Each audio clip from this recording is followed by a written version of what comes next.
ఆంధ్రప్రదేశ్ మాజీ ముఖ్యమంత్రి వైఎస్ఆర్సీపీ పార్టీ అధినేత జగన్మోహన్ రెడ్డి గారి సొంత చెల్లెళ్ళు వైఎస్ షర్మిల మధ్య పెను యుద్ధం నడిచిన సంగతి మనందరికీ తెలిసిందే. 2024 ఎన్నికల ఫలితాల నడుమ షర్మిలమ్మ ఏకంగా జగన్ను టార్గెట్ చేస్తూ డైరెక్ట్గా ఇండైరెక్ట్గా జరిపించాల్సిన డ్యామేజ్ పెద్దగానే జరిగింది, జరగాల్సిన డ్యామేజ్ వైసీపీకి జరిగింది. అయితే అల్టిమేట్గా నేడు అన్న చెల్లెళ్ళు ఎప్పటికైనా కలవక తప్పదు.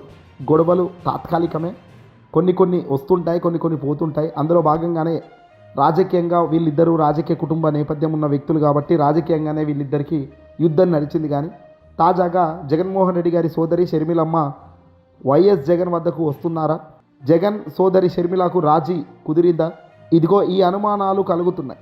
ఇటీవల కాలంలో వైఎస్ షర్మిల జగన్పై విమర్శలు చాలా వరకు తగ్గించడం ఈ అనుమానాలకు కారణమని సోషల్ మీడియా వేదికగా చర్చలు నడుస్తున్నాయి.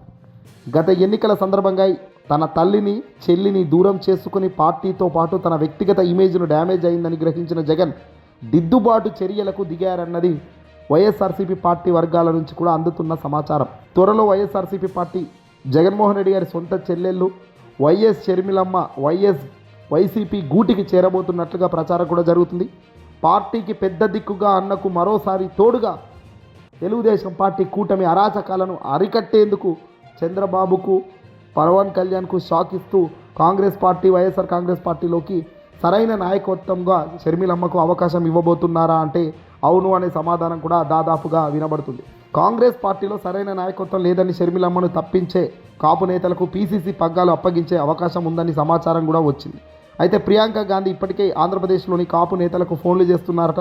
కాంగ్రెస్ పార్టీ నుంచి షర్మిల వైదొలిగితే అది ఆమెకు అవమానకరమని, అందుకే ఆమె జగన్ వైపు చూస్తున్నారని గుసగుసలు వినబడుతున్నాయి.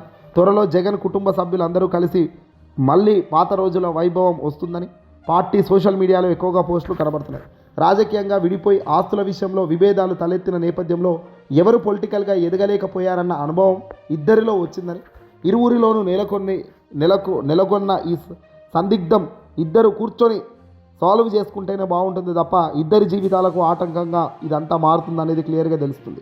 అందుకే వైఎస్ సన్నిహితులైన కొందరు సీనియర్లు ప్రస్తుతం రాజకీయాలకు దూరంగా ఉన్నప్పటికీ జగన్మోహన్ రెడ్డి గారు వైఎస్ఆర్సీపీ పార్టీకి సంబంధించి వైఎస్ కుటుంబాన్ని ఏకం చేయాలనే లక్ష్యంతో గత కొంతకాలంగా పనిచేస్తున్నట్టు అర్థమవుతుంది. అందువల్ల ఇటీవల జగన్ పుట్టినరోజు నాడు కూడా షర్మిలమ్మ శుభాకాంక్షలు తెలపడం, దానికి జగన్ కూడా థ్యాంక్ యూ అమ్మ అంటూ రిప్లై ఇవ్వడాన్ని ఈ సందర్భంగా కొందరు వైసీపీ నేతలు గుర్తు చేస్తున్నారు.